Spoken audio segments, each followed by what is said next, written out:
Two balls and a strike to count on Taylor. Reyes fires, swinging a drive, deep left field. It's his way back. Welcome up,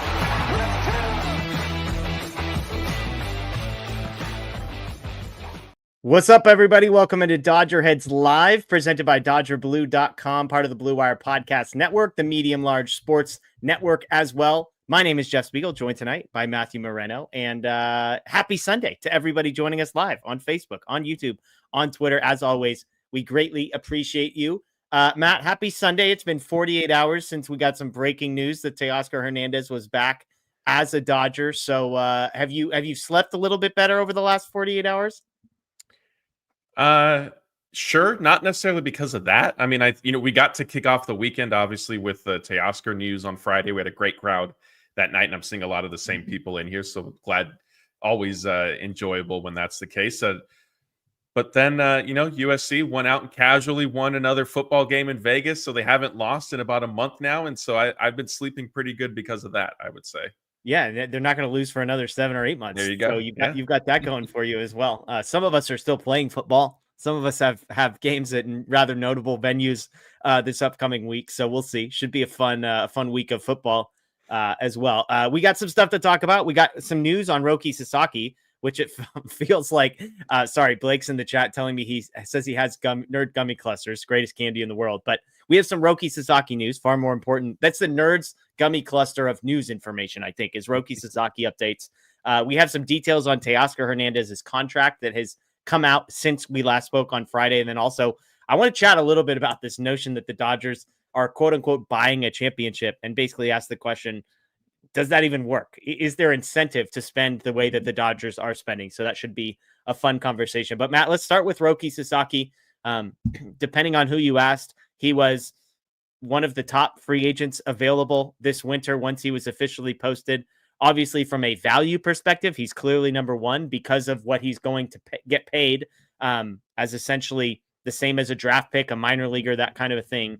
But the good news that we got this weekend is that, according to Bill Plunkett, the Dodgers have officially met with Roki Sasaki. There were 5 teams that had been publicly known to have met with Sasaki: the Yankees, the Mets, the Cubs, the Rangers, and the Giants.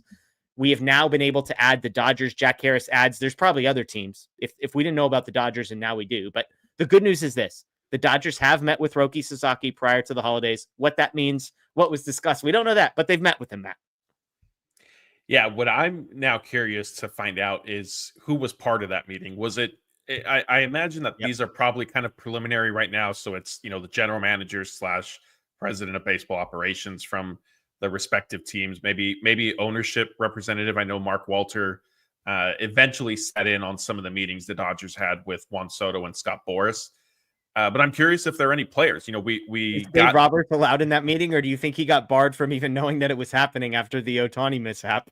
No, I think he's allowed. Sasaki doesn't seem to be running things the same way.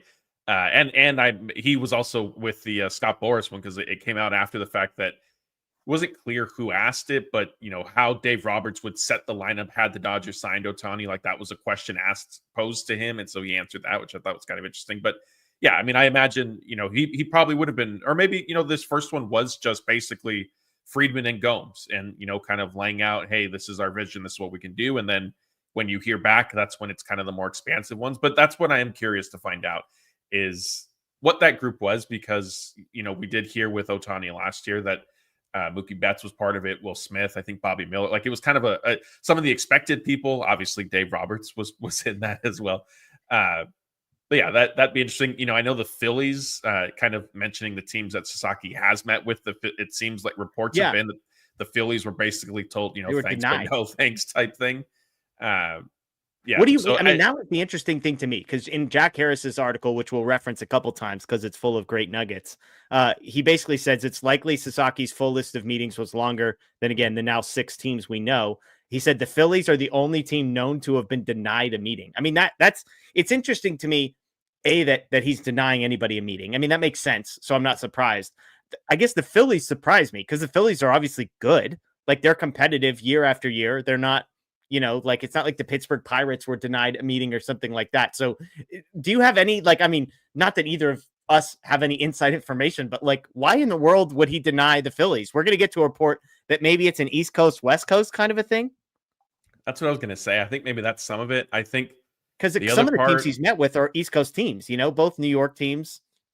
but I think like that's like legitimate East Coast, right? Like literally on the East Coast, whereas Philadelphia is a little bit more, inland.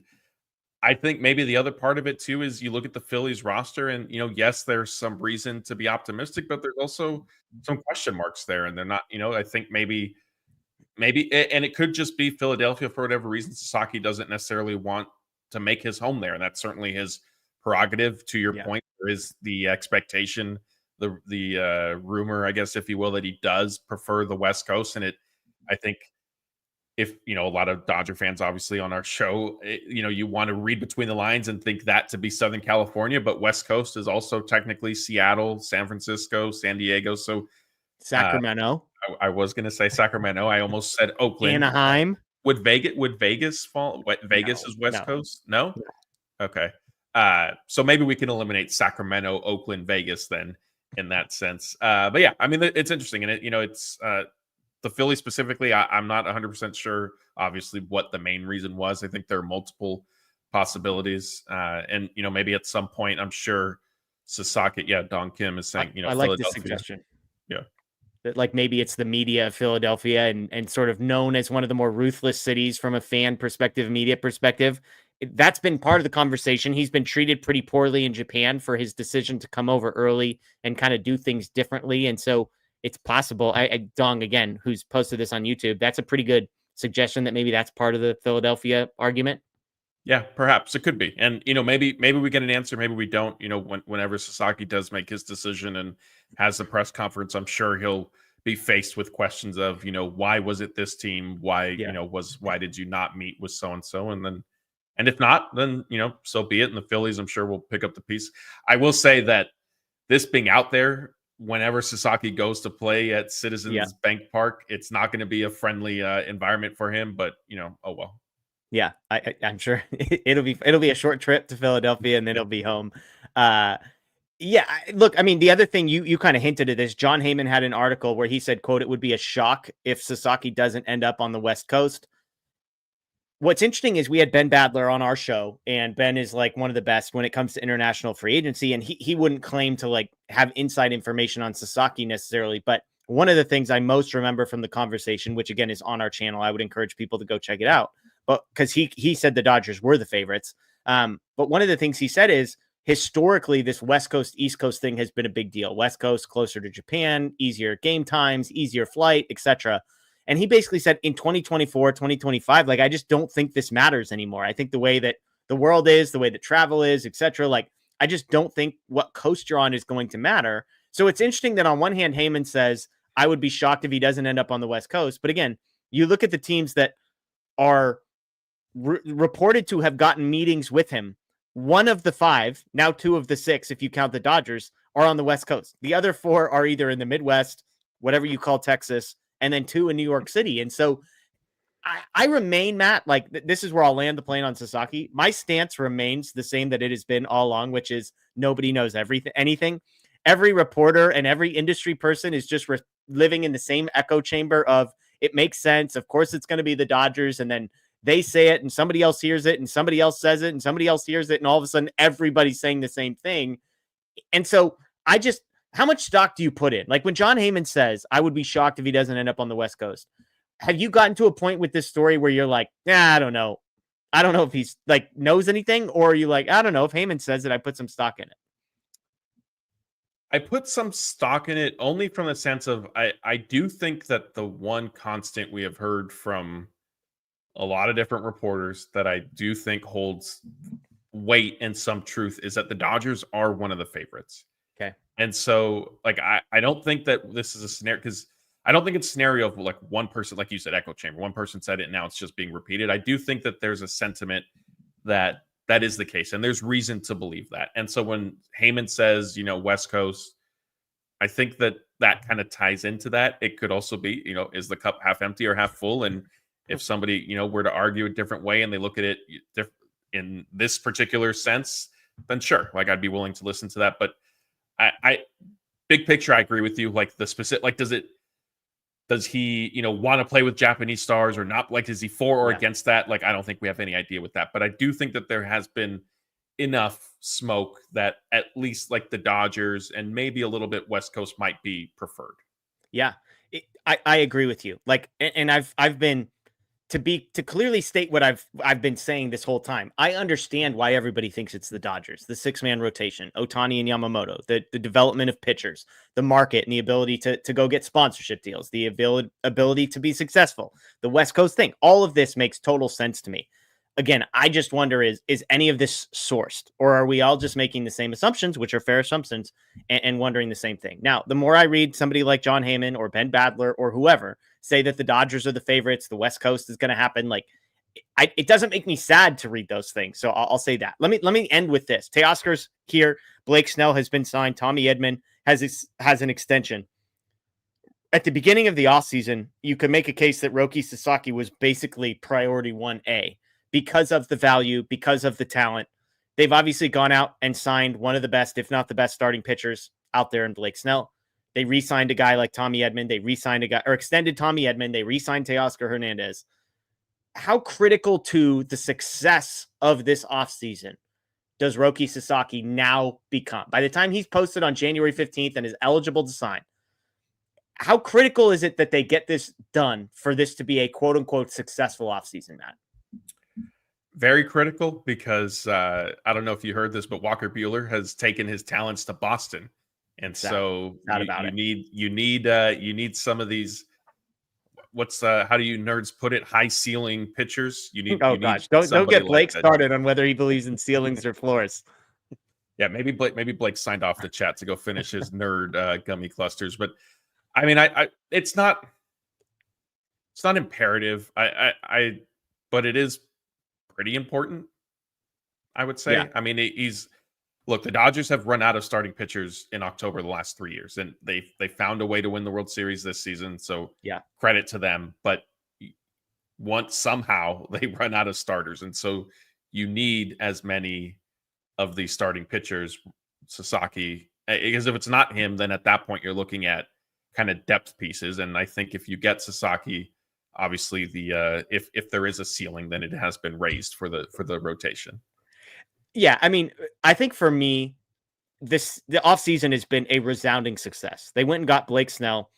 Again, they re-signed Teoscar Hernandez. They extend Tommy Edman. Nobody thinks they're done. We know Clayton Kershaw is all but for sure to be coming back. Kike Hernandez, we'll talk about him in a little bit. Tanner Scott, we'll talk about him in a little bit. Like there's moves that they've already made. Like at a minimum, I think it's an A- offseason, period.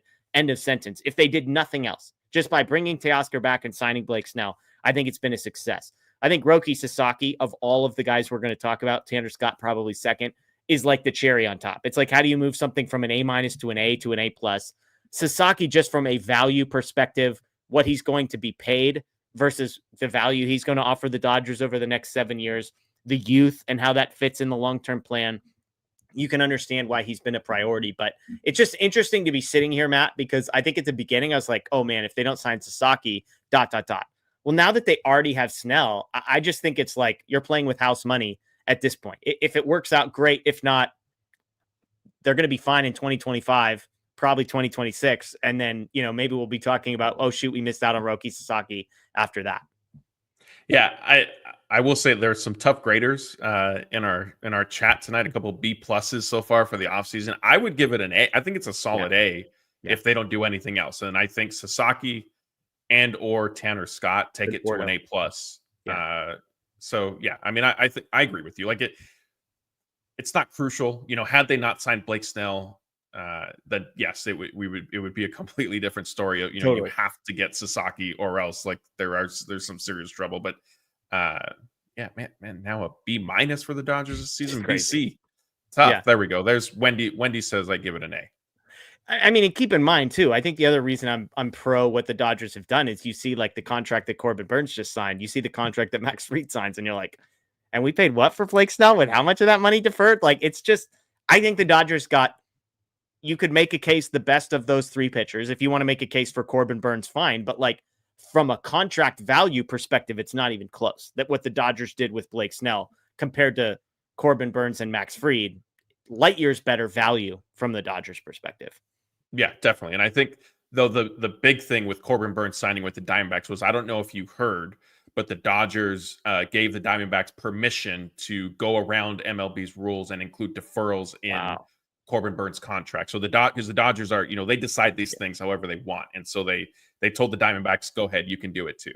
Yeah, we should. Can we get some people to look into that? Check the CBA and make sure we're just somebody's got to get on that. We got a couple of super chats. Zenji says Sasaki will be a bow on top of an amazing offseason. Burnes, Gallen, Cease, King, Darvish, Webb, etc. If we win the NL West, we win another championship. Basically saying like the pitchers that the Dodgers are going to have to go through in the NL West now with Corbin Burnes and Logan Webb and guys like that are already there. The NL West is loaded, right? Like the Giants don't worry me. Okay, Logan Webb, nice player. That's about it. Not really afraid of that. But the Diamondbacks we've seen over the last couple of years are a threat. The Padres, who, by the way, in case you haven't noticed, have signed 0 players this offseason. Still going to be good. Maybe not as good. Maybe a slight tick down. But, it's going to be to this point. Sasaki will be a bow, but the NL West is going to remain a gauntlet with the Burnes news. Sure. Dylan Cease might not even be in the NL West by the time the 2025 season starts. That remains to be seen. Darvish, yes, has given the Dodgers some trouble at times, and then he also was on the mound when the Padres lost game. It was game 5, right? Was that who the Dodgers beat in the NLDS? Was it the Padres? That's interesting. That's so funny. I forgot about that. I get it. I mean, I think, look, Gallen, like the Dodgers, I think have had some success against him as well. Webb, they've seen a ton. So sure, like the NL West is not going to be a cakewalk by any means, but also, I mean, we kind of touched with Teoscar back. The Dodgers lineup that they're running out there is head and shoulders better than any other team in baseball. Yeah, I'm with you.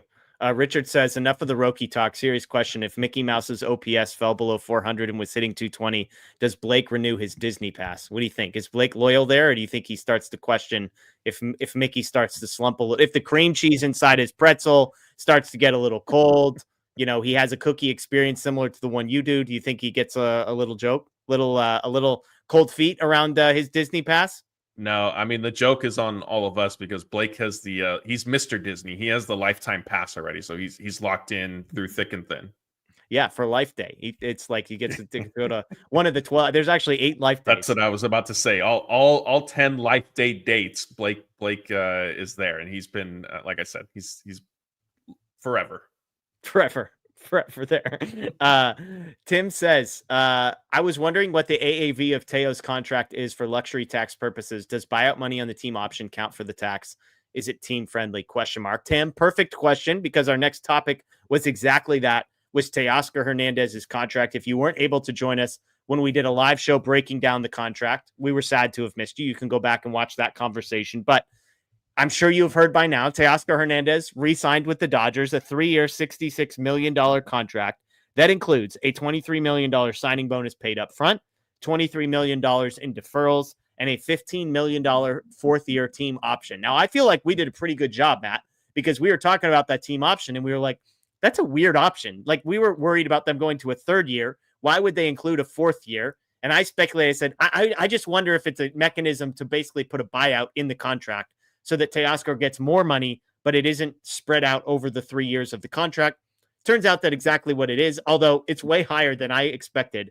$6.5 million, Matt, is the buyout. So presumably Teoscar will not have that option picked up, is everybody's assumption, which means he's signing a 3-year, $72.5 million contract, which ironically enough is right in line with the projections of about $24 million in AAV. But for luxury tax purposes, there's a couple of notes. The deferrals, obviously $23 million in deferrals.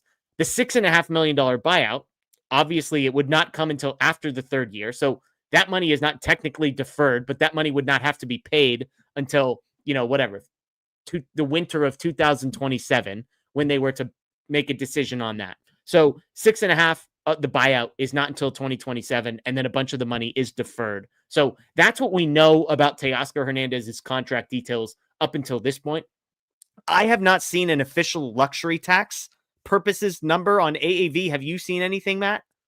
No, I haven't. I mean, in that, like, the MLBPA they'll calculate what the present day value is and all that with it and figure it out. Yeah, I mean that stuff.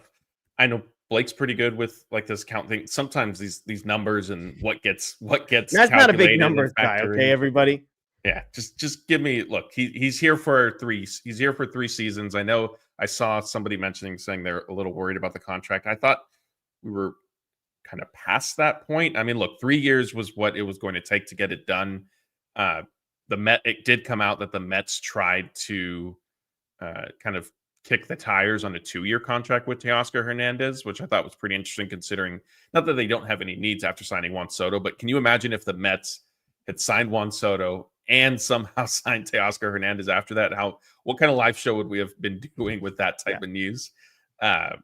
So yeah, I mean, look, 3 years is what it was going to take. Yes, that somebody's asking, Jeff, we did speculate that $5 million would potentially be the buyout number, and as Jeff just said, it is a little bit higher than what we thought. It happens. I think that was part of the give and take between the Dodgers and Teoscar's camp, as you highlighted. He's guaranteed $72.5 million minimum, one way or another, right? And so that kind of falls in line with maybe the overall total number that he was looking for. Yeah, and 6.5 only surprised me because I'm thinking about like Chris Taylor's buyout and some of the other buyouts that the Dodgers currently have. I believe $6.5 million is the highest buyout number I've ever seen. I mean, if you think about it, like just to put this in perspective, the 4th year is a $15 million team option or a $6.5 million buyout. Okay. Now, some people, if you're like Matt, maybe not a numbers and math person, that basically means to keep Teoscar Hernandez for the 4th year would cost the Dodgers $8.5 million.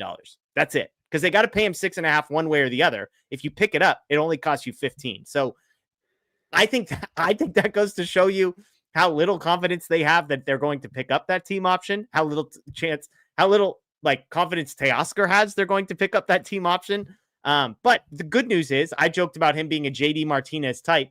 I mean, the good news is if you're paying him $8.5 million, like, I mean, that's like your Jason Hayward platoon guy. You're basically paying that amount of money, so it's possible that the role is not a starter and it's just a platoon guy or a bench bat or, whatever. But again, I think most of us here were either maxed out at 3 years or concerned with the 3 years. So if we're talking about a 4th year, it remains to be seen. But again, $23 million in deferrals and then a $6.5 million buyout. So I imagine your view of the contract didn't change one iota, Matt, once you heard that the buyout was $6.5 million instead of like 1 or 2 or 3 or something like that. Yeah, not at all. Because I mean, look, once you get to that point, like it is what it is. The only thing, like you said, and I referenced it as well, is there was some surprise that the number was ultimately that high for the buyout. Yeah. But look, the Dodgers got deferred money in it, significant amount of deferred money in it. Teoscar got a signing bonus. Yes, there's a team option with it. Like it's fine. Like it was a relatively fair deal, I think, for both parties ultimately at the end of the day. Yeah. Congratulations, by the way. I see some people in the chat mentioning the LA Rams fans, Daniel Starkin and others, NFC West champions officially with the Commanders winning tonight. So congratulations to the Rams. As I said yesterday, you've destroyed my fantasy teams. You've destroyed any bet I've placed on your offense to score points or guys to score touchdowns. But who cares what I think? Because you won the NFC West. I gave Daniel one of the, with all due respect to the Los Angeles Rams, and he didn't like that on social media yesterday, Matt. I saw that. I did see that. And just so you know, USC will never get a with all due respect. It'll be with no respect to USC. But with the Rams, I want to show a little bit of respect. Understandable. Okay, let's talk about a couple other free agency offseason things. I mentioned Jack Harris of the LA Times had an article that came out. I'm the type, Matt, having been around this for long enough. When Jack Harris or Fabian Ardaya or somebody like that, Bill Plunkett, when they write an article about the Dodgers, none of it is by accident. When you have sources and when you're connected to the team and when you are occasionally breaking news, if a guy's name comes up in an article, it's not like, oh yeah, I've heard some people mention Tanner Scott's name. If Tanner Scott's name's in the article, it's because the Dodgers have pursued it, right? And so there's a couple interesting nuggets from Harris's article that I just want to bring up and talk to you about. The first is Tanner Scott, who I just mentioned. Harris says the Dodgers are still interested in adding a reliever. He confirmed the reports that the Dodgers had pursued Devin Williams of the Milwaukee Brewers. And he mentioned just one name in the high leverage relief options available out there. Well, I should say he mentioned two names. We'll get to the second name in a second, but he mentions Tanner Scott by name. There's a big push. It seemed like heading into the winter meetings, the smoke has seemed to die down a little bit, but according to Harris, they're still in the market for a high leverage reliever.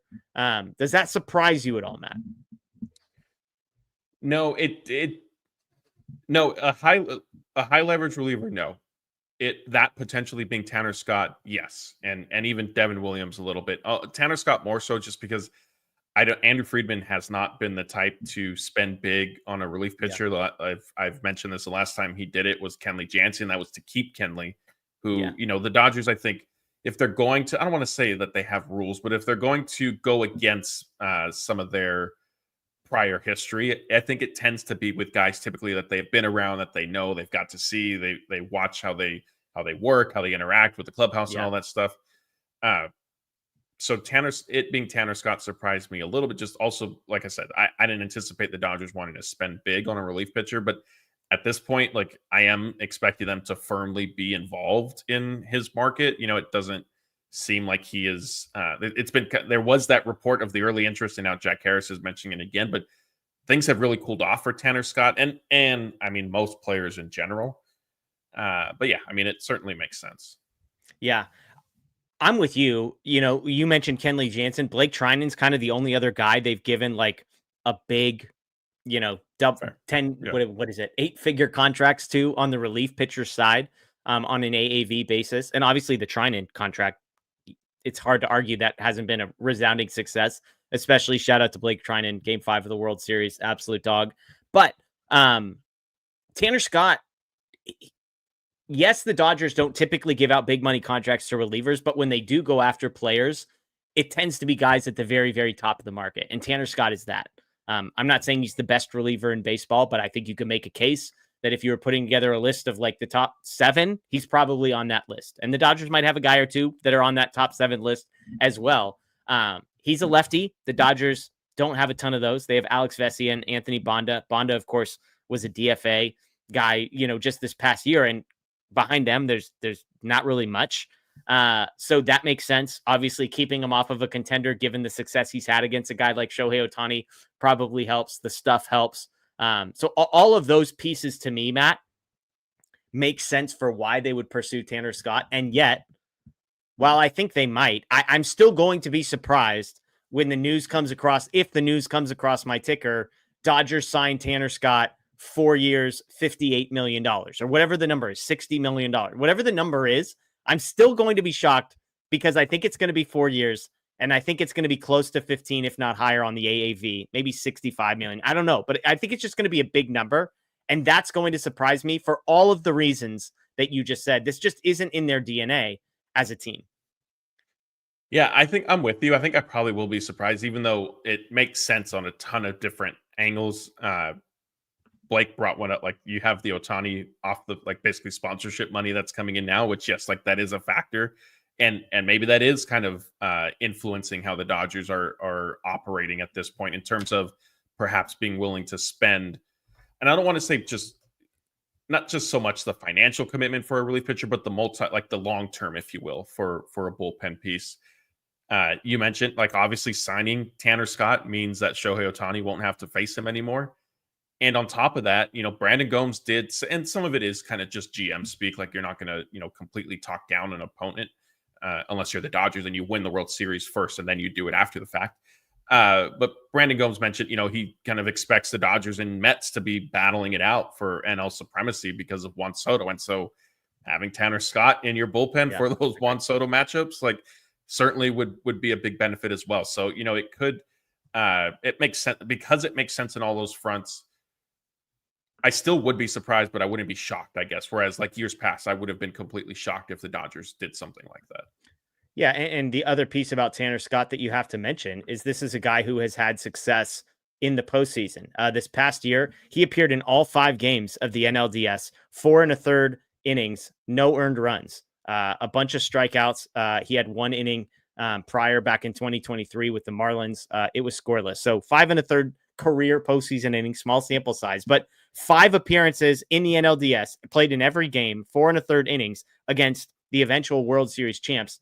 And he was dominant. It's hard to argue with that. Shout out to Empire Jeff TV for the super chat. We appreciate you. He had me on his show a couple weeks ago. It was a lot of fun. So Jeff, thanks for being in here and hanging out with us. He says Tanner Scott just feels like he will be a Dodger. Just feels right. We can't look at past history. That Shohei deferral money changes everything. Have to change our thinking. And I agree with you. Like, I would be surprised because of past history, but I am all for this because of the window that the Dodgers have, because of where the budget, which may not exist, but where the spending, I should say, already is. And again, I would much rather pay. The Athletic is predicting 4 years and 60 million. MLB trade rumors is 4 years and 56 million. Those predictions have not been necessarily super accurate. Some of them have been way low. Some of them have been way high. My guess is that might be on the high side, given that he hasn't signed yet, but maybe I'm off on that. But I would much rather pay $15 million for Tanner Scott than to go swimming in the $6 to $8 million range of reliever kind of a thing. Like, you have limited spots if you're the Dodgers, so go get the best. And Tanner Scott is the best. Yeah, I agree. And I think if the Dodgers do end up signing Tanner Scott, we're going to need to have Blake on that live show because he's Mr. Don't trust any relief pitcher ever. And here the Dodgers are handing out, theoretically, presumably, big money to a relief pitcher. So Blake's fair. It'll be nice to see him kind of try to balance. It'd be like the Will. Is it the Anchorman? I'm in a glass case of emotions scene. Yeah. I think that would be Blake, where he's wanting to celebrate that the Dodgers added a top relief pitcher, but then worrying that Tanner Scott might have the biggest drop off in MLB history because, in his words, you can't trust any reliever ever. It's true. Hey, Blake's a pro. He came on the Teoscar show after saying for the weeks leading up, like they shouldn't give him the 3rd year. And there you go. See, he's been the one saying they should get a top reliever. He does this unbelievable how he able to don't trust any reliever, but I've been the guy saying they should get one. Blake's a pro. So shout out to Blake for that.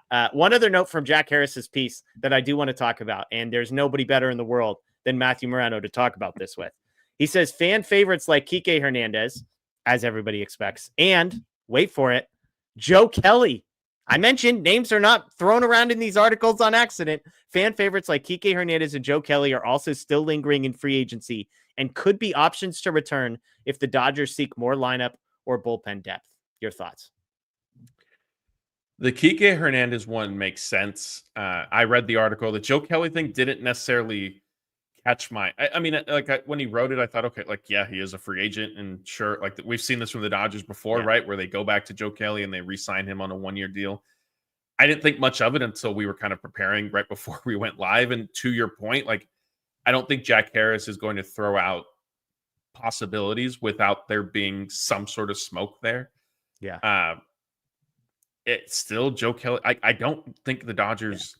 Yeah. I don't think they have room for him. Really, is what it boils down to. And he has struggled. I know that I have come on here, tongue in cheek sometimes, saying like he is a high leverage reliever. He's entertaining. He's this and that.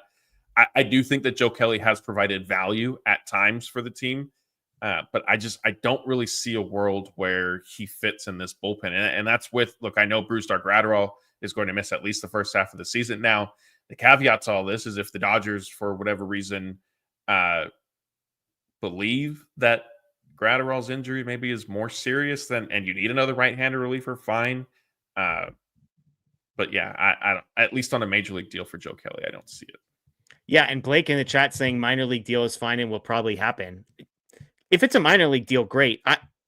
To me, Joe Kelly, like the money he's made, the success that he's had, is he really going to sign up for that? Like, is he in a place in his career where he wants to be pitching that badly? Or are we saying minor league deal in the sense that, like, sign the minor league deal, Jason Hayward style, wink, wink, nudge, nudge, you're on the major league roster on opening day?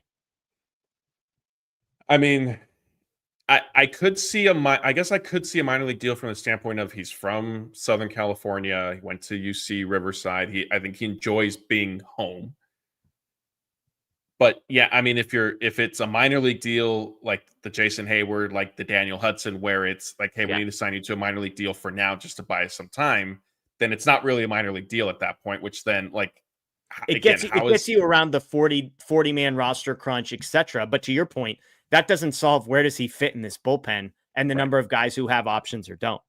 Right. And that would be my concern, because then, like, look, with Daniel Hudson, like, it made sense. And I think we'd seen enough from Daniel Hudson where we kind of knew, okay, like, it is a minor league deal, but he's going to be on the roster. He's in the bullpen. It's fine. Yeah. I mean, look, unless it is a minor league deal to get you around the early roster crunch, and then he's filling in for Brusdar Graterol just early, first half of the Dodgers trying to figure out how the bullpen will unfold throughout the year. I mean, I don't know. If they sign Tanner Scott and Joe Kelly, then fine. If it's Joe Kelly and, like you said, one of the lesser tier relief pitchers, then it'll kind of be like, well, what's going on here? Yeah, I mean, you look at the Dodgers bullpen. Here are guys that are basically guaranteed major league spots as long as they're still on the roster. And when I say major league, I mean opening day spots. So Bonda, Brazier, these are guys that basically don't have any sort of options available. Kopech, Evan Phillips, Trinan, Vesia. So they've got 6 guys right there. And that's not even mentioning some of the younger guys like Edgardo Enriquez. You mentioned Graterol, who's injured. Michael Grove, who's got an option as well. Kyle Hurt, when he comes back eventually. Dustin May, whatever they decide to do with Dustin May. So if that's 6 guys right there, Robleski, another name in there, but if that's 6 guys and you want to run a 6-man rotation, that means you got 1 bullpen spot left. And the 6 I just mentioned, there are no options. None of those guys. So even if I think we would all agree Edgardo Enriquez is a better pitcher than Joe Kelly is. Now, Enriquez gives you flexibility because you can, you don't think you would take? Well, strictly from a talent standpoint, any standpoint, I would take Enriquez over what we saw of Joe Kelly last year. I mean, fine, but I'm looking at it from the Dodgers' perspective. With Enriquez, there is still some unpredictability. He's unproven. With Joe Kelly, like, you've seen you have seen what he is also capable of, and I think the Dodgers find reason to be optimistic and believe in kind of the positive results that they've seen. I love it. I love Moreno's in. This is like, this must be what it's like when I start talking about Gavin Lux or something like that. And it's like, I mean, surely you don't believe this. And I'm like, I believe it. I'm all in, but I mean, my point being Enriquez can be sent down. Like, he can spend time in AAA, even if he's quote unquote better. And that way you've essentially got 8 relievers for 7 spots. Whereas somebody like Joe Kelly can't be reversed in that option. He can't be a guy that's going up and down. Brazier can't be a guy that's going up and down. Bonda can't be a guy that's going up and down. And so I think that's what makes it tricky. Again, if Tanner Scott is in there, there's your 7. And again, if you're doing a 6-man rotation and maybe the 6th man is Dustin May or Tony Gonsolin, a guy that you sort of are swinging between reliever and starter, that's one thing. But I think the point you make is the one that sticks out to me. When I read Joe Kelly's name, I just don't see the fit. I mean, the 40-man roster, sure. Okay, they get some of these guys on the 60th IL, whatever. But like 26-man roster, where is he going to fit? And let alone, do you want to be spending a 40-man roster on a guy like Joe Kelly, who was not very good last year and kind of hasn't been totally awesome like prior to this as well. So it just seems like a weird one to me. But again, if it's a minor league deal, maybe. I can't see it being a major league deal. I'll start with that. If it's a minor league deal, I imagine it's the wink, wink, nudge, nudge kind of a thing, right? Yes, I agree. And I mean, look, I know that there are a lot of reasons for no, but I wouldn't be fully shocked. Like, I wouldn't be fully shocked if there is a team out there that would give Joe Kelly a 1-year major league deal. Yeah. But we've seen crazier things. True. I think the big wild card to all that is I do think that Kelly and his family enjoy being home and getting to play for his hometown team. And so, like you mentioned earlier, I think he has made enough money throughout his career that he is willing to kind of sacrifice the guaranteed 1-year deal somewhere else for the under the wink wink, like as you put it, minor league contract. See, and I'll throw one more name out here just because there's a small backstory to this, but I have somebody in my life who is very well connected to a former Dodger, Yency Almonte. And I just got to meet Yency Almonte a few days ago. Incredibly nice dude. But he's currently a free agent, shoulder surgery, not going to be available for the first half of the year, which, I mean, come on, does anybody scream sign with the Dodgers than a guy who's going to miss half the time that you're signing him for? But I imagine he's hoping for a major league deal. He's hanging up the phone on anything that's a minor league deal. But like, Yency Almonte, even if he's going to miss the first 3 or 4 months of the season, like I would much rather get a minor league deal to a guy like that than a guy like Joe Kelly, personally. Now, again, Yency's probably got better options than that. He was with the Cubs. He was released. Again, he's going to miss some time. But that's the part with Joe Kelly. I understand what the theoretical upside is, but as a guy gets older, the upside becomes less likely of a realistic outcome. And I just think that's where we're at with Joe Kelly, my personal view. Yeah. Could be. I mean, look, it'll be interesting to see how that unfolds one way or the other. Yeah, absolutely. And by the way, I'm not personally, a friend of mine is well connected to Yency Almonte. That's the backstory. I could give more details, but I'll spare you. Empire Jeff with another super chat. Have a happy new year, guys. Thanks for all of your outstanding content. You're a joy to watch. I always look forward to your shows. Happy new year to everyone in the chat as well. Empire Jeff, we appreciate you. Thank you so much for being in here and for 2 massive super chats. We appreciate you. Let's get to a couple more of these. Mike says, Friedman has scouted and met Roki since he was 18 years old, as well spent time and money. If Roki signs with the Dodgers, he could pitch in March 18th or 19th in Japan. Yeah, look, we know the Dodgers have been in. The Dodgers are not alone as having been in on Roki Sasaki for a long time. They are playing games in Japan. Do you think, like, how big of a deal do you think that is, Matt? Like in the sales pitch to Roki Sasaki, do you think that's even, like, I just wonder, it sounds like he's having a bad time in Japan. It sounds like people don't love him there. Like, I wonder if that even gets brought up or if it's like, no, don't worry about those 2 games. Don't worry about that. Yeah, I don't think it would necessarily be part of the sales pitch, just from what what has sort of come out. And I mean, look, I'm not saying I don't want to say he ran, not that he ran away. I don't want to say he got out of Japan sooner than like he did the normal process, but I think like a lot of that is just his career aspirations and things like that. Totally. But yeah, I mean, I don't know if I know that there have been various reports of, some media stuff out there with Sasaki, and so I don't think that would be like, hey, sign with us. You could go back to Tokyo and you can start there, because I don't know how he would be received. Like, that's another interesting thing too. Like, if he is on the Dodgers and they're out there, like, does he get booed by a lot of those fans because they're upset, or are they just happy to see him kind of living out his dream? Like that, I could see that going either way. Yeah, and keep in mind, he's super young. Like, I've said this before, and we had Lance Brozdowski on our show who kind of said, like, I don't want to be the Debbie Downer over here, but it's not 100% guaranteed that this guy is like instantaneously a super successful. Does he have the potential to be one of the best pitchers in baseball? Absolutely. Would he be one of the top 5 prospects in all of Major League Baseball the second he signs? Absolutely. But that doesn't mean he's going to be Paul Skeens the day he walks through those doors. And so to expect him to be contributing on opening day, which is a week, 10 days before real opening day, it's possible. It's possible he might need some more time. He dealt with some injuries last year as well. So I would just say, if Roki Sasaki signs, it's going to be amazing.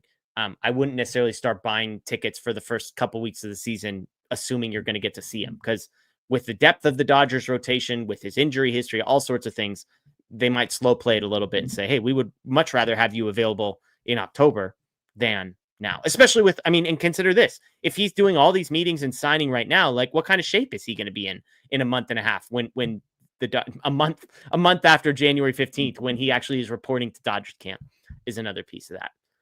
Zenji with the super chat. Corbin Burns, 6 years, $210 million. Max Fried, 8 years, $218 million. Did we get the steal of the offseason with Snell at 5 years, $182? And any chance we see Jackson Ferris this year? Let's start with 5 years and $182. Again, Burns has some deferral money in there as well, as does Blake Snell. From a luxury tax purposes deal, it's like what, closer to like 160 or 165 or something, I think. I believe so. Yes. So worth pointing that out. To me, this is yes. Like, I think he's a way better pitcher. I would have taken him dollar for dollar with Max Fried. Hands down. I wanted Blake Snell. He got $30 million less. The 8 years doesn't freak me out as much because a lot of those are just fake years at the end to spread out the AAV, I think. But to pay $30 million less, and again, with deferrals, it's like $35 million less than these 2 guys, to me is, yes, the steal of the offseason, Matt. Yeah, look, I think we were feeling pretty optimistic with the signing at the time before Burns and Fried had their deals. We looked at it at, the 5 and 182 with obviously deferrals and all that and how it broke down. And it seemed like, okay, like that's pretty good, all things considered. And yeah, I mean, since with now Burns and Fried both coming off the market as well, it has certainly panned out even better for the Dodgers. Yeah, it's crazy. Any chance we see Ferris this year? Jackson Ferris, part of the trade from the Chicago Cubs last year that sent Michael Busch, along with the guy that many people have as the Dodgers' #1 prospect, Zaire Hill. Trade worked out pretty good, I would say, for both sides. My Cubs friends love Michael Busch. Any chance we see Jackson Ferris? Maybe. I mean, I don't think he made it past AA last year. So very rarely has a guy made the jump from AA to the majors. I would add there's a bunch of guys ahead of him in the queue, but nobody was talking about Justin Robleski at this time a year ago. Nobody was talking about Ben Kasparius at this time a year ago. Even River Ryan was a top prospect, but he wasn't expected to be making his major league debut. And so I wouldn't say it's unlikely that he, let me say this. I would say it's unlikely, but not impossible that he makes his debut in 2025. I think he probably gets his way to AAA, maybe at the beginning of the year, and spends the majority of his time there, barring 12 starting pitcher injuries, which we've seen before. I think that would be the only scenario to me, Matt, that he makes it up to the majors. Yeah, that's what I was going to say is, if we see a repeat of what happened this year, then yes, I think we're looking at a situation where he is making his MLB debut in 2025. Short of that, excuse me, I think it's much more likely that 2026 and beyond would be when Ferris would be up. Yeah, looking at his stats from this past season, he did only make it to AA, and he only made 7 starts. So he made 20 of his 27 starts at high A last year, 7 starts at AA with success, 2.5 ERA in 28 innings.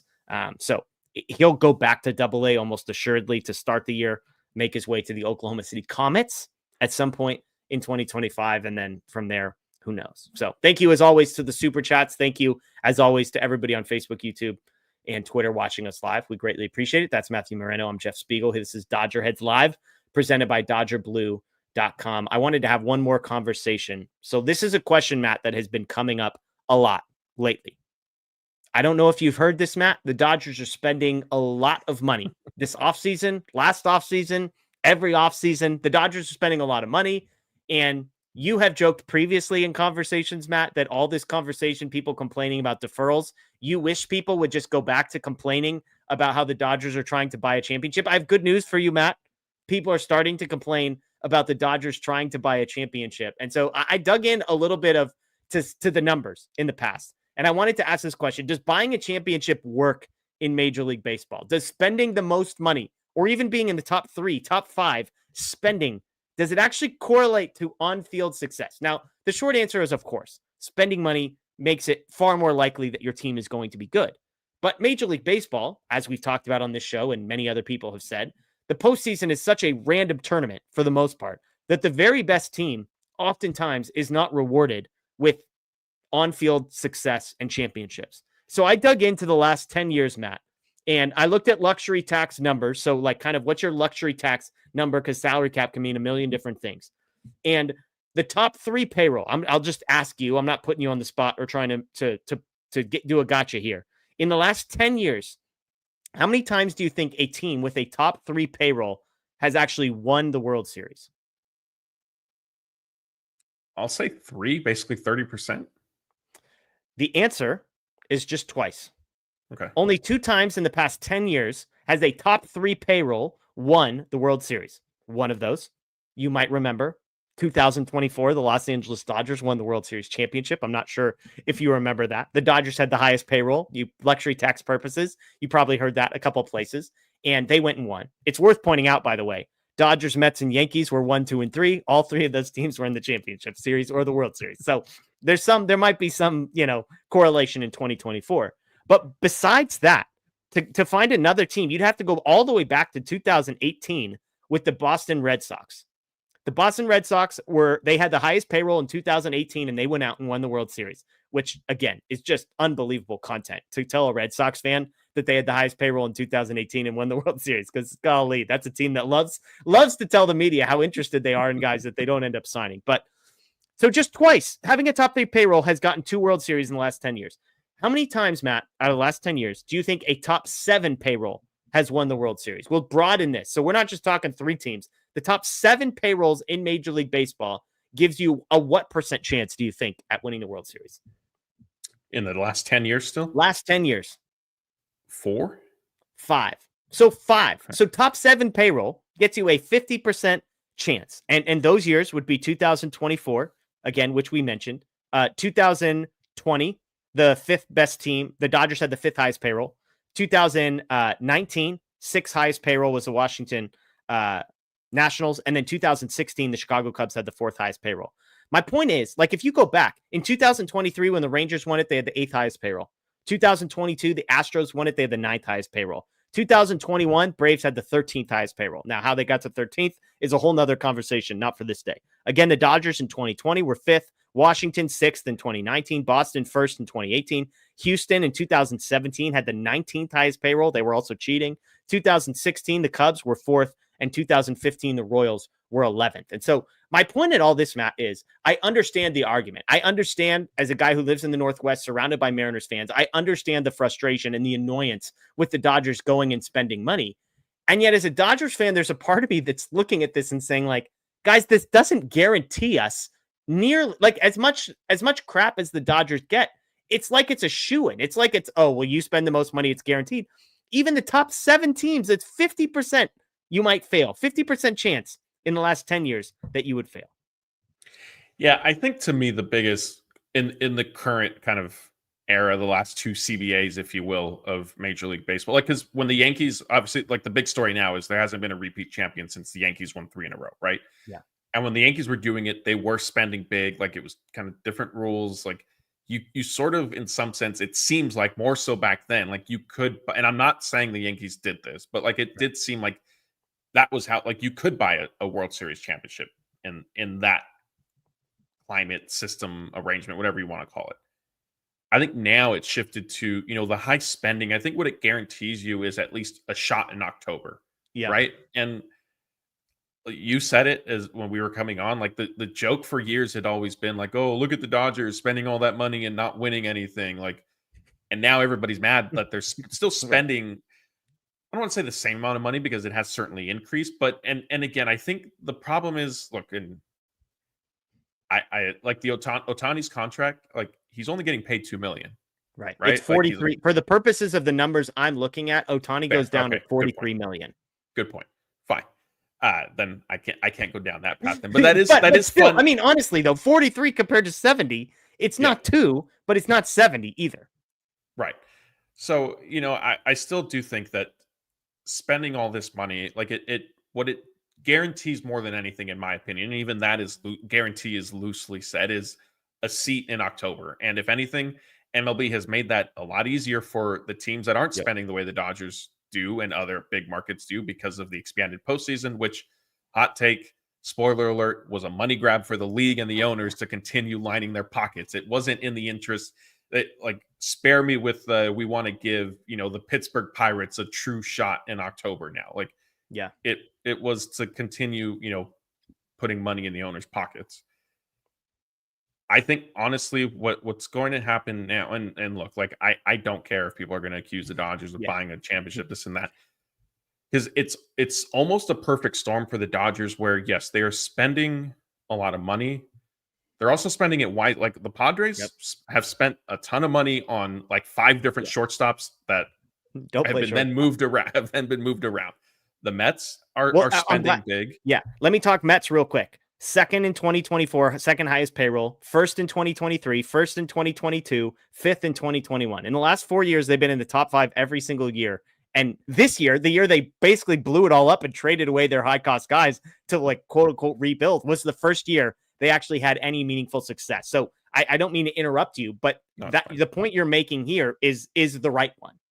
Yeah. And with the Mets, like, I don't want to call it a fluke, but it sort of wasn't, like, their season was not expected to go the way that it ended up going. After heading into it, yes, there were high expectations and they were struggling, blew it all up and somehow turned it around. And then, were taken care of in the NLCS. Credit to them for getting there, I guess. But it's not just spending the money, it's spending it wisely. And for the Dodgers, I think it's sort of a perfect storm of, look, like, yeah, so they had the financial backing to sign Shohei Ohtani. So did, guess what? So did the Angels. And I've told you, like, it's crazy to me that Artie Moreno said, no, we don't want to do that structure. Because like, in case people have missed it, we've referenced it on our shows several times. Ohtani came to the Dodgers and said, this is how I want to structure my contract. Would you do it? He also went to the Blue Jays, to the Giants, to the Angels. And I think he didn't literally go to the Blue Jays, just to be clear about where we're at on this show. He did not physically go to the Blue Jays. Yes, thank you. He was not on that plane to Toronto. Thank you for catching me there. And offered them those terms, right? And it was basically yes or no, will you do it? The Angels said no. Had the Angels said yes, I believe that Ohtani probably would have stayed there. Yeah. And so, like, Ipe might not be in prison right now. Who knows? True. Yeah. Who knows? I think my bigger point is what's going to end up happening. The Dodgers just have so much talent right now, and Ohtani in his own, like, that it's not going to be that they quote unquote bought a World Series, because look, he could have chosen to sign with the Blue Jays, could have chosen to sign with the Angels, with the Giants. Like, it's going to be the talent that ultimately gets them there. It's not going to be because they put together a team of all-star. Look, we were just talking about Joe Kelly possibly being in the bullpen, right? Like, I mean, they don't have all-stars everywhere. And we, people are upset that Max Muncy is their third baseman and things like that. And Gavin Lux is at second base and stuff. Like, I think, it's like I said, it's kind of a perfect storm for the Dodgers of, yes, they have spent money, they have spent it wisely, and they have this tremendous collection of talent of like peaks that have lined up very well with Mookie, with Freddie, with Shohei and stuff like that. Totally. I think the last point you made is another great one, because yes, it's the money they spent on Ohtani and Freeman and Betts, etc., but it's also developing the talent to be able to trade for Mookie Betts. It's identifying Evan Phillips. It's trading for Michael Kopech. It's identifying, Max Muncy, who's now on like a $12 million a year deal. Like Gavin Lux was drafted and developed. Will Smith drafted and developed. The starting pitching, right? Like Walker Buehler, who just finally left, drafted and developed. Clayton Kershaw, drafted and developed. Dustin May, Tony Gonsolin, like a lot of these guys, they've been able to plug the gaps around the high-priced guys. And look, we're Dodgers fans. There's been a lot of failure for the Dodgers too. Like, as much money as the Dodgers have spent, they lost in 17 and 19, and they didn't make it in 21, 22, 23, right? So to the people that say you're buying the championship, like, we as Dodgers fans know better than anybody else that you can't buy a championship. You can have the greatest team ever. The team they had a couple years ago that basically broke every record. It was one of the 3 or 4 best teams in the last, like, in the whole history of baseball from a win percentage perspective. And yet they didn't win anything. And so on one hand, screw the haters. Say whatever you want. We're the champs. We won the World Series. We have Shohei Ohtani. That's all that matters. And on the other hand, it also just isn't true, because having a top 3 payroll, again, has only resulted in a World Series twice in the last 10 years. And only one of those 2 was the Dodgers, by the way. The other one was not. It was the Cubs, or the Red Sox, excuse me. And secondly, you've got to do way more than that. You've got to get some luck mixed in as well. And so it's an interesting conversation. Again, the Dodgers will be far and away the highest payroll this year. And if they end up winning, I won't care one bit if people talk crap to me. And if they end up losing, I'm going to be just as mad as everybody else anyways. And so that's how I land it here. Again, the Dodgers will have the highest payroll. Whether or not it matters remains to be seen. Yeah, and the other part too is they're paying a luxury tax for this, and dollar for dollar. That money is getting distributed to the smaller market teams. So if you want your owner to receive more money and then use, like, your owner's getting the money, the owner of the team you're rooting for has the money. Yeah. If you want him to spend it, let them know. Dodgers can't not do things because such and such owner. I don't want to name anybody, because then if we get clipped, and we always like talk that, pick on the Pirates. That is true. Yeah, Daniel started that. But I saw some of the tweets Daniel was getting, so I don't know if I want to go down that road. But if, a small market owner is not spending the way you think he is, like, that's not the Dodgers' problem. And I do also recognize that not every team can spend the way the Dodgers do, but I don't think the disparity needs to be as large as it is. And I don't think that it's the Dodgers' fault that these other teams are not doing it. And Jeff Passan, I think, was it after the Teoscar Hernandez signing? Right, he put out stuff about that too. And so it looked like the money is there, and it's not the Dodgers' fault. Yeah, look, you could look at a Blake Snell contract and say not every team in the league, in theory, can afford to just fork over a bunch of $200 million contracts like the ones the Dodgers have sent. And I would say clearly there is an advantage that the Dodgers have because of their market, because of their TV deal, etc. The Ohtani factor and how much he's getting paid adds to it. But like a Teoscar Hernandez contract, every team in the league could have given him a contract that the AAV is going to work out to like $20 million a year. There's no team in the league that couldn't have afforded that, right? And I would say the Tommy Edman trade, anybody could have traded for him and given him the extension that the Dodgers gave him. Anybody could have had Max Muncy for free. Like, these are the things that the Dodgers are doing, and the Dodgers should not be punished for doing the thing that everybody else should be doing. Whether they decide to or not is up to them. Let's get to a couple of these super chats here. Zenji with the $10 super chat. Jeff, Blake, Daniel, Matthew, Scott, Daniel, Matthew, Anthony, I'm assuming in there. Thank you all so much for an amazing season and keeping us entertained on good and bad nights. You guys got me through this year. Happy New Year. Thank you, Zenji. We appreciate it. I know I speak for myself. I assume for all of us. The chat has gotten us through a lot of those bad nights as well. There's something cathartic about being able to come in here, Matt, after a loss, which I can't remember many of those. If I remember correctly, they won the last game that they played, which is a unique thing. But there have been some rough nights at times. There were some bullpen games. There were some discussions about whether or not games were punted. And those nights were nights I was grateful for this show, Matt, and I was grateful for the chat. Yeah, absolutely. And Zenji, I know you've been in here with us, I want to say almost every night. And I do appreciate, he named me twice, so I must be his favorite. Yeah, that's how I'm reading that. Yeah, you should, as you should. Ozzy with a couple super chats. He says, Murakami or Sasaki, if only one signs, who do you want? Murakami is a position player that's coming over next offseason. He's supposed to be a stud. Do you have a preference here, Matt? Murakami a year and a half from now or Sasaki? I mean, why not both? Like, there's like, if only one, Matt. Come on, it says if only one. I would take Sasaki. Yeah, I think the high level pitcher that you could potentially be getting in Sasaki makes sense. And I believe Murakami would be coming over at a higher price. I think he's waiting until after he turns 25. So he'd be doing the Yamamoto deal where he'll get full price. So, yes. And I would say this, even if money was not an issue, I'd probably prefer Sasaki if all things were equal. Ozzy also says Rams NFC West champs. So there you go. Rams Newswire. Did I get that site correctly, Matt? Yes, you did. Okay. Check out Rams Newswire, part of the medium large. I mentioned you've been hearing us talk about the medium large sports network of late. It's a number of websites and shows and whatnot that are all connected. Lakers Nation, DodgerBlue.com. We've also got Rams Newswire, Raiders Newswire, Angels Newswire. There's a Toronto Raptors site, I believe, mixed in there as well. Raptors, NH general kind of NHL website we have as well, and a few others that we're working on getting launched.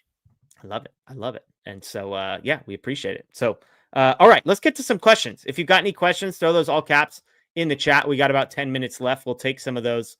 I did see one earlier that I'm not going to be able to scroll up, but it said, is Nerds Gummy Clusters the GOAT candy? And the answer to me is yes. It's new in my life, but it's at the top. Sour Patch watermelons belong in the conversation as far as I'm concerned. But that's what I've got. Matt, have you tried Nerds Gummy Clusters yet? I haven't yet. The bag is kind of expensive. I was at the market not great. Maybe about a month. It might have been around Halloween, actually. It was either just before or right after Halloween. And I remember seeing the bag and I thought, oh, like I should, I know Jeff has mentioned those. I do like regular Nerds, so I thought, let me try them. But then I saw the price for the bag and I was like, oh, like I don't want to try it that bad. Not right now. I'll wait until I really want it. Which gets tried first, the Taco Bell chicken nuggets or Nerds Gummy Clusters? Nerds Gummy Clusters, 100%. I was at 0% odds of trying Taco Bell chicken nuggets, and then I found out that the breading on them is made of tortilla chips, and I am now at -% odds of trying those. Well, and you and I agree on the other piece. The ranch dressing that they're advertising is Hidden Valley Ranch, which, I mean, mixed with fire sauce, whatever. And look, I'll try the chicken nuggets. They look good to me. There you go. Blake thinks they're elite, so he's got that going for it. I'm just saying, you can't advertise Hidden Valley like that's a selling point. Laura says they're good. See that now we're talking. But anybody who advertises Hidden Valley, like Blake says, get the avocado ranch. Like, are they not using Hidden Valley in the avocado ranch also? Like, that's crazy to me. But there you go. So you said you're going to try Nerds Clusters first, though. Yes, there is a there's a 500% chance that I am trying Nerds Clusters before I get anywhere near. If Joe Kelly signs any form of deal with the Dodgers, will you eat Taco Bell nuggets? Oh, absolutely. I think that's a good deal. Celebrate your guy, Joe Kelly. No, I'm okay there. He did him and Rob Bradford from the Baseball Isn't Boring podcast, they got matching tattoos since the Dodgers won the World Series. But no, I will not be doing any sort of bet related to Joe Kelly. You know me, I don't bet. Yeah, it's true. It's true. One time, and successfully. I'll at that. Larry says, "What's more likely, LA trading back for Buehler or Ahmed Rosario midseason?" It's got to be Buehler, right? Like, look, I was already talking myself into it like partway through last show. I was like, like Walker Buehler, maybe Red Sox aren't having a great year. Dodgers couple injuries, Buehler's dealing, and who knows? Maybe some things happen and he comes back. I'm already talking myself into it, Matt.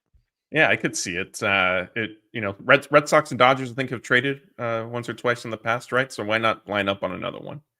Yeah, worked out well last time. Ederico says fans are hating on the Dodgers spending, but what about the cheap owners? Just let them go and don't call them out. Yeah, look, 100% agree. There are owners out there that are literally pocketing like $70 million in revenue sharing. That is like above and beyond all of their expenses, just straight to their pockets. And the Dodgers are the ones that their fans are pissed at. Like, it's an unbelievable racket. And hey, if their fans are pissed at the Dodgers, why do anything different? Vivian says, did you see the Ohtani announcement? Yes, we did. And Shohei Ohtani, I should say his wife more specifically, is due to be having a baby. So congratulations to them. I can't, do we have like a timeline? Did we get information like that, Matt? No, nothing like that. And I was also gender, like I'm not 100% sure. The picture that they like the onesie in it looks like more feminine than boy, but it was also a little neutral. Like you couldn't, there's no real telling. 2024, you got to be careful with this kind of thing. No, they did. Yeah. So not unfortunately. That is obviously private to them and certainly within their right of what they want to share and or when they want to share it. But yeah, congratulations to them. No details of kind of when or if it's a boy or a girl. Somebody's going to be doing the math on that, and they're going to trace it back to like Game 5 of the World Series or something like that. And it's just, that person has too much time on their hands. Well, that was like, remember, what was the one year where where all the guys, yeah. And what was the, was it like break. New Year's? Oh, that's right. That's amazing. 100%. I remember because they had like 4 dudes on paternity. It was like 5 guys had babies within like a month, right? Yeah, it was crazy. It's amazing. Augustine says, when does Shohei pitch next season? We don't know for sure. But the timeline, it's his non-pitching shoulder, but it's delaying his pitching. And so I think the conservative guess is like May. Does that sound about right? That's what I think. And it's also not just the fact that he did have left shoulder surgery. He's going to be on an innings limit too. And Dave Roberts alluded to, like, the Dodgers don't really want to get into a scenario where they have Ohtani start pitching and then they shut him down and then start him up again. So just delay when he gets on the mound into the year, and then you can, have him pitch through the World Series the way everybody wanted him to do this year. You'll get that in 2025. There you go. Let's see. Don't Care 187 says, any one of you going to the Tokyo series? Me, no. Nat, you're a maybe? Sure. We're working on trying to figure out how that's going to get put together. Okay, there you go. This is a question for you, TQT. Where do you stand on Gavin Lux? Trade bait to upgrade the middle infield or solid cost-controlled young player with unreached potential? Matt? This is a question for me. This is up your alley. Everybody knows my answer to the question. That's what I'm saying. Yes. No, come on. Don't do this. Get off the fence. I don't think they trade Gavin Lux. Okay. Before the season starts. Do you view Gavin Lux as a young player with unreached potential? I view Gavin Lux as a player who has productive potential. Okay. Yeah, I'm firmly in solid cost-controlled young player with unreached potential. I think he's good as is, and I think there's potential for him to be like, I think Gavin Lux's career, the high end of it is like one of these guys who sneaks into an all-star game because he just has a great first half of a season and he plays a weird position and he ends up like retiring with 2 all-stars. Like, I think that's the type of player that he could potentially become. I don't think he's ever going to be as terrible as he was at the beginning of last season. I think his floor is basically the final output that we saw last year, which was like a league average offensive player, above average defensive player, currently cost controlled and recovering from knee surgery. So that's what I think. Am I old? Better career, Stafford or Kershaw? And with all due respect to Matthew Stafford, totally disrespectful. Clayton Kershaw, arguably a Mount Rushmore of all time major league pitcher. So with all due respect to Matt Stafford, it's Clayton Kershaw far and away. Yeah, hopefully Daniel's not watching this. We're going to get a bunch of angry texts in the group chat after defending his guy Stafford.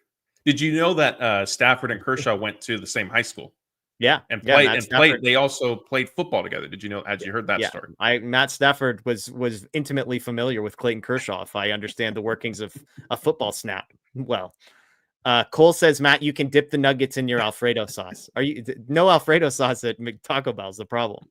Yeah, that, and again, it's that the nuggets are breaded in tortilla chip. Like that is what the Hidden Valley Ranch I would maybe be able to look past, but the breaded in tortilla chips, can't do it. Yeah, I see Blake, by the way, saying Lux is 27. How long do we keep bringing up potential? Major League Baseball's a very different animal. There's guys that don't even make their major league debut until their late 20s. So I think it's different, and a guy coming off knee injury is my thing. Amanda, Tate tried Raising Cane's for the first time today. It's totally overrated. Just disagree, Amanda. Disagree. I'll say this. The first time I had Chick-fil-A, I thought it was totally overrated. I came around on my second and third times going to Chick-fil-A. So, Amanda, maybe give it a second try, but I'm all in on Raising Cane's. I forget where you're at. You think it's fine? Yeah, no, I do like it. I have heard a lot of people say this, and I do agree from the standpoint of like their chicken. I think that's my like hot take with it is I think their chicken is like the third best item and fourth if we're including beverage on the list. Well, what beverage? Lemonade or what? No, they're sweet tea. Oh, sweet tea. Yeah. So wait, give me the ranking there. Bread 1, fries 2, sweet tea 3, chicken 4. And then if we throw this, I think the sauce is probably 4th or 5th. Maybe ahead of the chicken, huh? Yeah. Okay. So I can see it. And I have gotten unfortunate like bad pieces of chicken from there occasionally. So I can see what Amanda is saying. Like from a chicken standpoint, it can be a little overrated. Ray's talking about Wingstop. Are you a Wingstop guy?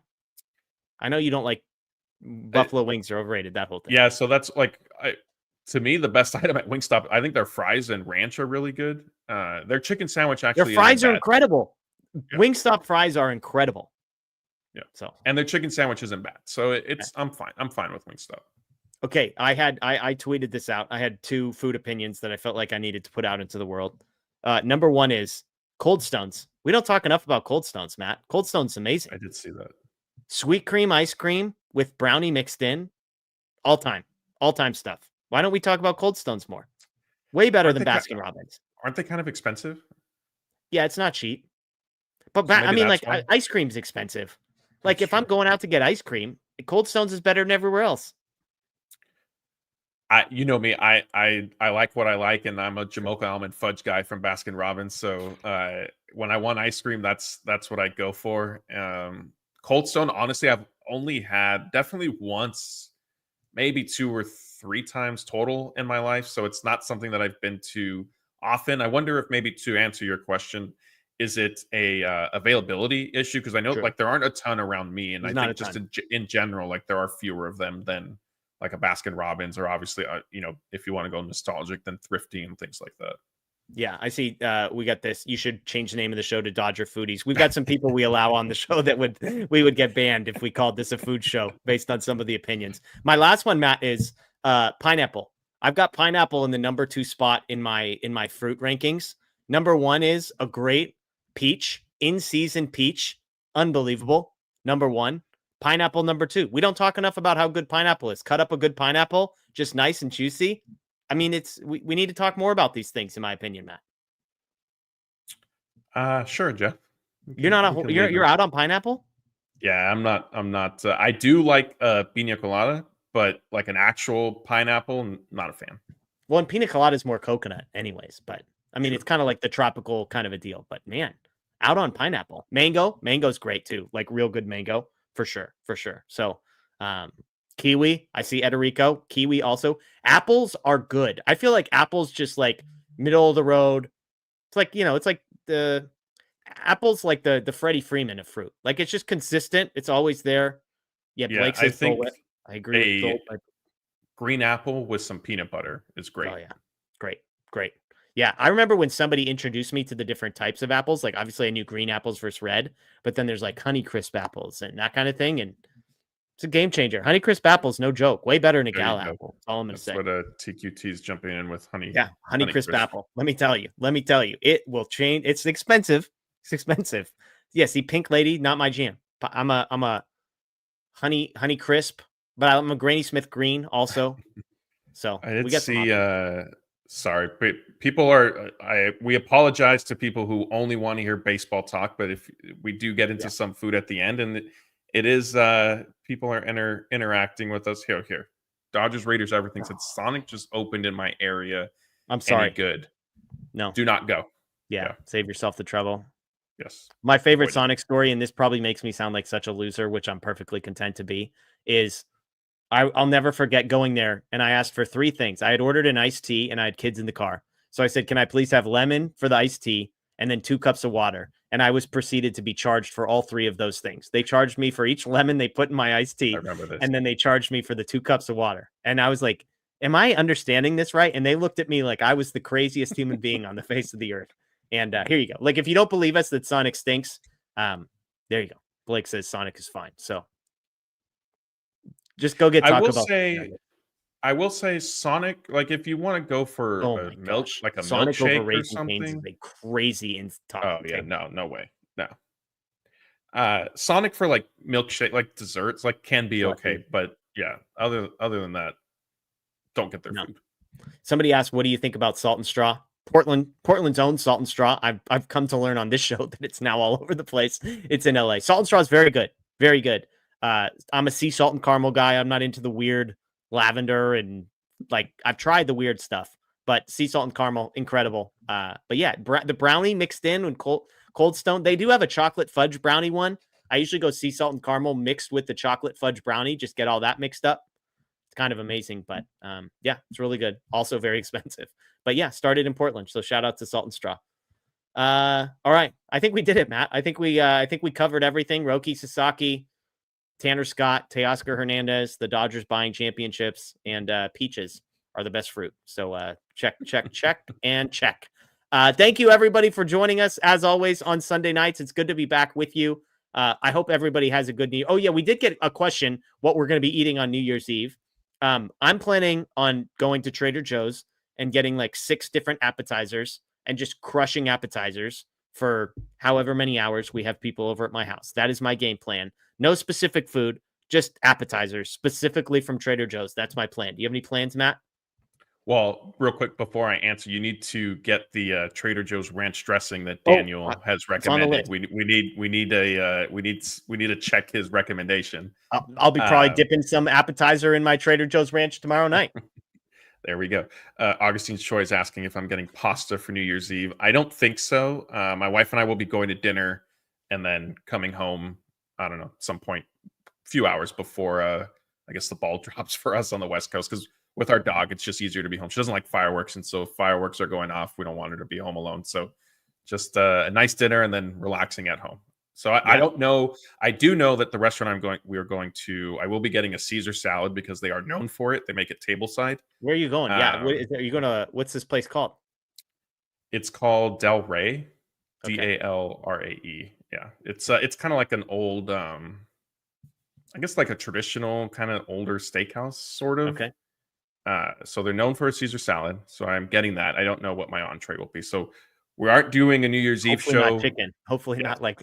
Hopefully everybody. It's beef related. Yeah, tune in a week from tonight, and then we can do a recap of what I ended up eating. Perfect. NS Aaron Judge will be dropping the ball in Times Square. It's unbelievable. That's a perfect. Then just save that, tweet that at 8:59 p.m. and Unbelievable. Laura supports your Del Rey decision there as well. So thank you, everybody. Happy New Year's to everybody. We hope you have a great Tuesday, great Wednesday. Enjoy the Rose Bowl. Hopefully everybody's happy after the Rose Bowl and the Ducks win, but neither here nor there.